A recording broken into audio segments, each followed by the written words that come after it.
they're going to shake those things and they'll come off if you don't have good hooks. What hooks do you guys like to use when you replace them?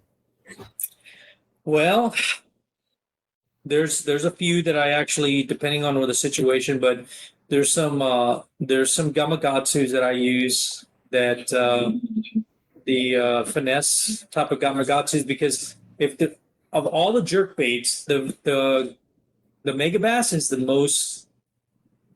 the one that's more what's the word I'm looking for? I don't want to use fragile, but it's particular, like it's delicate. Any little change will cause that thing to move different or sink. So you got to have the right size hooks for that. But I use the brand Ryugi and also Gamakatsu, and a lot of the times, as long as it's got that coating, the TC coating on it, I like. So and you have to play with the sizes, because there's some Japanese hooks that they'll say size 4, size 7, whatever the case is. They're not equivalent to the US size.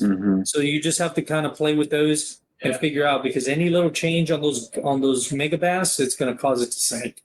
That's like a really good point you made there. It's like the weight of the hook matters tremendously. It does. Yeah. So like if you were to go get a 6 cents jerkbait, no.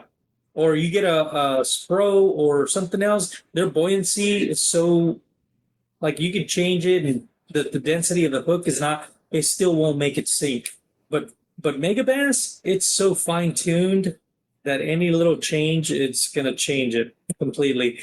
And so you got to balance those out correctly. And when you figure that out, man, those hooks, and you combine that with livestock, because I like when I'm targeting big fish, if it's super, super cold water, yeah, I do like that jerkbait to suspend. But dying fish, dying shad in cold water, they're going to sink. You know what I mean? So they don't rise, that's for sure. They don't rise. Yeah. So you got to you put too heavy of a hooks, it's going to sink like a rock, and it's not going to look natural. And